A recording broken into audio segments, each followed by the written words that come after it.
Hello, everybody, and welcome to Draft Questions Answered, the video series where I answer questions submitted by you, the viewer, about how to get better at Limited. Before I dive into today's episode featuring tons of great questions, I want to remind you that if you enjoy this series, be sure to hit that thumbs up button to let me know you want to see more, and also comment below with questions of your own so I can answer them in future episodes. Without further ado, let's dive into our first question, submitted by High Flying Ryan. Love that username. I would love a full explanation on how to decide to include 16, 17, or 18 lands in a normal draft deck. So, Ryan, in the vast majority of cases, you're going to want to be using 17 lands. That's just a number that's been kind of settled on by the community in general, and it generally works out pretty well to have 17 lands. In some cases, you'll want to go down to 16, and that's when you have a lot more cheap cards. So if your most expensive card costs 4 and you have only a couple of those, sometimes going down to 16 is correct. You can also go down to 16 if you have ways of filtering through to find lands. So for example, in Ikoria, there was a cycling deck that was featured a lot of cards that had just one generic mana, discard this card to draw a card. And because you had so many of those, you could oftentimes cheat on lands and sometimes go down as low as 13 or 14 lands, just because you were going to be discarding to draw a card if you ever needed to hit those land drops and going through your deck so rapidly. Going up to 18 lands usually happens if your deck has a lot of expensive cards, a lot of mana sinks, and when you just really can't afford to miss a land drop because you just have to hit your key like 4 or 5 drop on time. Those are generally the times when you're going to want to play 18 lands. Sometimes you'll also play 18 if you need help getting an extra colored source in. So if you have a splash, sometimes you'll want to get up to an 18th land just so you have a decent number of colored sources for all your colors. Good question. Next question, I often find that if I do well with a 2-color pair, I end up drafting that same color pair next time. How do you mentally prepare yourself at the start of each draft? This is submitted by bclar081.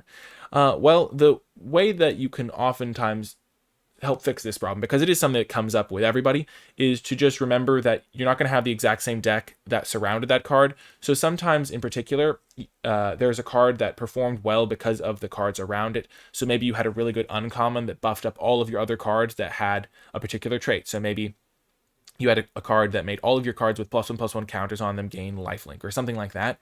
And so then all of the cards that you had in that deck that were gaining lifelink look much better in that context. So what you need to do is just kind of reset and remember that you're not going to end up with the exact same deck. It's worth exploring a lot of the time because this problem often crops up early in a format where you're not as familiar with the cards and you're like, well, I know how good this card is, but I don't know how good this other card is, so I'll just take the familiar card. And it's oftentimes worth just forcing yourself to explore different avenues so that later on you actually have that experience. So if you're playing a draft that you really care about winning, then you can be like, well, I've actually played with a lot of these cards, so I have the experience to know which one is actually better, instead of just having, oh, I've played this one green card a lot of times, but I haven't played this one white 2-drop very much, so I don't know how good it is. I guess I just have to take the green card because I don't want to ruin my chances in this really important draft.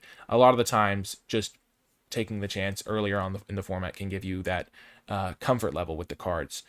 Another thing that you can do is just look at what your opponents are doing so you can kind of see how the cards slot into their decks, and that way you kind of understand the cards even if you're not necessarily familiar with playing them yourself. Next question from Martin Carbon. He says, thanks for the video. Oh, I'm so glad you enjoyed the first episode of Draft Questions Answered. Thanks for the video. I want to ask how to read signals or what I should focus to read them better. Is it important to think only about signal which I'm receiving or also which I am sending? I would say that it is almost always more important to just focus on the signals you are receiving, because it is very hard to know what the people you are sending cards to, the people you are passing to are going to be thinking about. So if I send a pack that has a good green card and a good red card in it, I don't know whether my opponent, the person I'm passing to, is going to take the green card or the red card. Especially because I don't know what their first pick was. Maybe they opened a really good white card, and so they don't take the green card or the red card because they just want to focus in on white and they're willing to take a power level hit to just take the white card, or some card that synergizes with their rare or something like that. It's really hard to know what the cards you are passing will end up doing later on. And so it's much more important to focus on the signals that you are receiving. That being said, there are some cases where you can try to send signals. I would just say that in the vast majority of cases, just focusing on the signals that you are getting is more important. And then to focus on reading signals, generally the best piece of advice for reading signals I have is that if there's ever a card that you see and you're thinking, what is this doing in the pack? That is generally a good thing to kind of recognize as a signal. Like, wow, this card shouldn't be here, is almost always the first step towards reading signals. There's obviously a lot of nuance to signal reading, but as a first step, when you're playing your draft and you're getting past cards and you think, wow, this card shouldn't be here, kind of just view that as a signal point, like maybe that color's open. It doesn't necessarily guarantee that, because there are also spots where you just value cards differently than your opponents, but I will say that that's a good starting point. Next question from Kartenspieler.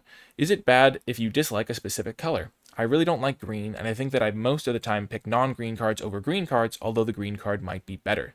So yeah, it generally is bad to dislike a specific color, because over the course of sets, those colors are going to wax and wane in power. So if you dislike green and there's a set where green is the best color, then you are going to find yourself in a bad spot where you just avoid drafting the most powerful deck and you just end up hurting your win rate. I will say that in specific sets, it's sometimes okay to dislike a color. So the cards are not always balanced perfectly in each color, and in some sets, the colors are vastly different in power level. So what immediately comes to mind is something like Theros Beyond Death, where black was the best color, and in that sort of set, if you don't like drafting black decks, you're going to find yourself hurting because black just had a lot of very powerful cards in the set. If you're looking at some other recent sets, white has often been the weakest color in these sets, specifically recently, and so if you avoided white in those sets, it could actually work out, but it needs to be on a specific basis. And I would say that you should never just straight up avoid a color, because if you're the only person drafting a specific color, you're generally going to be in good shape. So try to be more open to drafting green, I would recommend.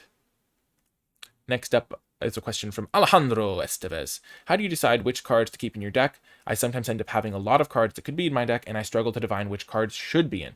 This is another good question. It oftentimes comes up where you have a deck that has like 43 or 44 cards, and you're wondering what your last cut should be.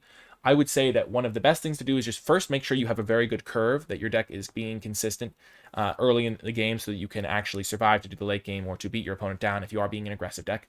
Next, you want to make sure honestly, this step should come first. You want to make sure all of your cards are on the same game plan. So if you have a deck that just has a bunch of cards in it, you want to make sure that they're all kind of working towards the same plan. Are you trying to beat your opponent down? Are you trying to set up a bunch of walls on the ground and then win with flyers? Are you trying to bury your opponent in card advantage? Are you trying to survive until you hit your one bomb rare that's going to win you the game? There are often different game plans that you have, and so I would recommend that the first thing you should do before even looking at curve is making sure that your cards all work towards the same game plan. Then work on enacting that curve and make sure you have a consistent mana curve. And then a third thing that you can do is just make sure that you put in the cards that need the least support from your deck to perform.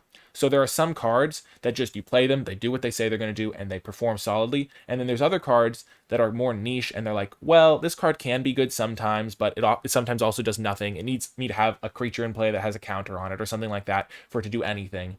And if you cut down on those more, like the cards that are more niche and don't do as much on their own, then that can be another place to look for cuts. The cards that don't really stand on their own, because that just means that your draws are going to be more consistent when you just have a deck full of cards that are powerful in their own right. But those are just some recommendations to do, and obviously each deck is going to be different. Next question from Ramd. What is your favorite rare in Strixhaven? Not necessarily most powerful, but most fun and well designed. I think my favorite design of a rare in Strixhaven, I looked through the card spoiler for answering this question. I think it was multiple choice. And the reason for that is because when I read the card, my thought was, I get the joke. And it was immediately like, wow, that actually like really resonated with me in terms of how a test is designed. Like, I really liked the line pretty much like do all of the above on multiple choice, and I really thought that was a cool design. The fact that, I mean, the card pretty much you almost always cast it for the full cost to get every effect, and multiple choice is my favorite rare in Strixhaven in terms of design. I just think that it is a really cool one. Yeah. Next is from Mudit Yohar. How many sources of fixing would you take before you are willing to splash, say, a third color for a bomb card? So I would say that generally when you are splashing, you would like to have between 3 and 4 sources of a color. Generally what ends up happening is there's a situation where you're splashing a red card and you have like a mountain in Evolving Wilds, which you can sacrifice to go get that mountain from your deck, and then like a dual land. So if you're playing green-white and splashing a red card, you would have like a green-white dual land, a mountain, and an Evolving Wilds, and that would be like your 3 sources for the splash. And then when I say between 3 and 4, sometimes you can treat something as like half a source. So you also might have a creature that can tap to add any mana, and that's kind of like a source of the color, but since it's so fragile, you don't really want to only splash off of those, and so I usually treat those as like half a source. So generally between 3 and 4 sources, and I would recommend also not splashing double colored cards. That's just generally a recipe for disaster. I also want to say that the way this question is phrased, it sounds like you're looking to make sure that you have fixing before you splash a bomb card, and I would say that reversing that is probably going to be better for you. So it makes much more sense to have a very strong card that you want to splash before you take the fixing, because if you start taking fixing really highly, hoping to get a bomb rare, then that's not necessarily going to work out, because you're not always going to get the bomb rare, and you're giving up other powerful cards potentially to get those sources of fixing. So make sure that you have a powerful card worth splashing before you take fixing, unless you're building an archetype that really relies on splashing certain things.